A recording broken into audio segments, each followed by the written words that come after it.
জোরে করো তালি ওর জন্য, জোরে করো তালি।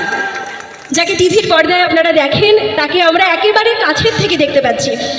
ভীষণ ভালো লাগছে, খুব ভালো লাগার একটি মুহূর্ত। দারুণ দারুণ ব্যাপার। আসল নামটা আসলে ক্যারেক্টারের ইয়েতে ভুলে যেতে হয়, তাই না? তুহিনা বলি আমরা এতজন আছি, হাততালি কোথায়? কোথায় হাততালি খুঁজে পাচ্ছি না কিন্তু একদম। সকলে আসলে ফোন নিয়ে ব্যস্ত, ফোনটা আটকে রয়েছে হাত, কেউ কিন্তু আর হাততালি দিতে পারছে না। তো আমরা নৃত্যার্ঘ নৃত্য সংস্থার পক্ষ থেকে শ্রীতমাকে সম্বর্ধনা, কাছের মানুষ সুভাষ কুণ্ডু নৃত্যার্ঘ নৃত্য সংস্থাকে এগিয়ে নিয়ে চলেছে সুভাষ এবং আমাদের সন্দীপ। পুষ্পস্তবক এবং উপহারের মধ্য দিয়ে আমরা এই মুহূর্তটিকে ক্যামেরাবন্দি করে নিচ্ছে সোনা ফটোগ্রাফি। আমাকে যদি মাইকটা না দেওয়া হতো আমি বোধহয় চিনিয়েই নিতাম, কারণ আমার মধ্যে এখন প্রচুর ইমোশনস কাজ করছে। আজকে নিমফুলের মধুর লাস্ট টেলিকাস্ট গেছে, তো আমি সত্যি মন থেকে খুব মন খারাপ আমার যথারীতি, কারণ একটা সিরিয়াল করলে না সেই চরিত্রটা হয়ে ওঠা হয়। আমি এত মাস ধরে আমি সত্যিই ভুলে গেছিলাম আমি শ্রীতমা, কারণ একটা চরিত্র প্রত্যেক দিন একইভাবে অভিনয় করে যেতে হচ্ছে এবং একটা ফ্যামিলির মতো হয়ে যায়। তো সেই টাস্কটা যখন থাকে না প্রচণ্ড মিস করি। এটা যারা শুধুমাত্র অভিনয় যারা করে, যারা নৃত্য শৈলীর সাথে যুক্ত, সবাই বুঝতে পারে যে যেই কাজটা আমরা ভালোবাসি সেটা যদি না থাকে সেই সময়টা বোধহয় সব থেকে বেশি আমরা মিস করি। তো আজকের দিনটা আমার সত্যি মনটা খুব খারাপ ছিল, কিন্তু সন্দীপ দা, সুভাষ দা ওরা সত্যিই আমার মা বাবার মতন। আর আমি বোধহয় এই ফিলিংসটা সত্যি ওয়ার্ডসে এক্সপ্রেস করতে পারবো না। এবং এত মানুষ যারা আমাকে এত ভালোবাসে, আমার নাচ ভালোবাসছে, আমার অভিনয় ভালোবাসছে, তো শিল্পী হিসেবে আমার আর এর থেকে বেশি কিছু। আমার নাচ এবং অভিনয় দুটোকেই আপনারা প্লিজ ভালোবাসবেন, মন ভরে সাপোর্ট করবেন, আশীর্বাদ করবেন যাতে আমি আরও অনেক বড় হই এবং প্রত্যেক বছর যাতে এইভাবে আসতে পারি। আর সন্দীপ দা, সুভাষ দা, ওদের স্কুল ছাত্রছাত্রী যাতে আরও বাড়তে থাকে। ধন্যবাদ, অনেক ধন্যবাদ, অনেক ধন্যবাদ। আমাদের এই মুহূর্তে দেখছেন শ্রীতমাকে নিমফুলের মধুতে অভিনয় করতে। ওর অভিনয়ের যে স্বাবলম্বী যে অভিনয়, সেই অভিনয়টা কিন্তু ওর এসছে নাচ থেকে।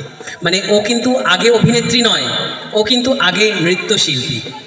ও নৃত্যশিল্পী থেকে নিজেকে অভিনেত্রীতে এনে সেই জায়গাটাকে কিন্তু সেই চূড়ান্ত জায়গায় নিয়ে গেছে। এবং আপনারা যারা ইউটিউব বা ফেসবুকে বা ইনস্টাগ্রামে দেখে থাকেন, যদি শ্রীতমার নাচের কিন্তু প্রচুর ফ্যান ফলোয়ার্স। আমি শুধু আমি বলবো না, আমি সুভাষ দুজনেই আমরা দুজনেই কিন্তু ওর ডান্সের ভীষণ বড় ফ্যান। সেটাই যখন বাইরে এক্সপ্রেস করি তো দ্যাট ইজ এক্সপ্রেশন। তো সেই এক্সপ্রেশনটা কিন্তু শ্রীতমার অসাধারণ। আমি এক কথায় কিন্তু ওর ফ্যান পুরো একদম। আমি ওকে যারা ভীষণ ক্লোজ আমাদের, আমি বলি আমি তোর মা, আমি তোর বাবা, তুই আমার মা, এরকম ভাবে এতটাই সম্পর্ক ওর সাথে আমার। বলবো অনেক ভালোবাসা।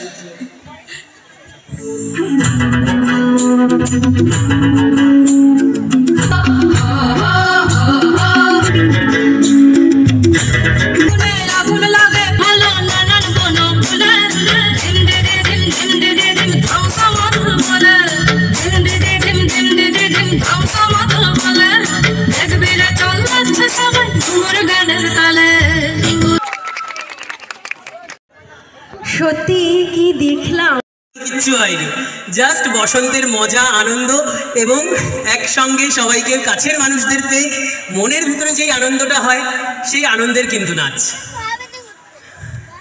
একদমই তাই। প্লিজ কেউ জাজ করো না, কারণ আমরা বিন্দুমাত্র প্র্যাকটিস করিনি। শুধুমাত্র আমাদের বন্ডিংটা এতটা স্ট্রং যে আমাদের এটাই ছিল যা হবে অন স্টেজ। আশা করছি আমরা যতটা মজা করে নেচেছি সেটা তোমরা সবাই বুঝতে পেরেছ, তো সেটাই আমাদের কাছে অনেক বড় ব্যাপার। ধন্যবাদ। থ্যাংক ইউ সো মাচ শ্রীতমাকে, যে ও তো নাচলোই এবং আমাদেরকেও নাচিয়ে ছাড়লো। Thank you. এটাই বলে অভিজ্ঞতা, শিল্পীদের অভিজ্ঞতা। কতটা অভিজ্ঞতা থাকলে এইরকমভাবে নৃত্য উপস্থাপনা করা যায়। একবার জোরে করতালি ওদের সকলের জন্য, নৃত্যার্ঘ নৃত্য সংস্থার জন্য। ধন্যবাদ।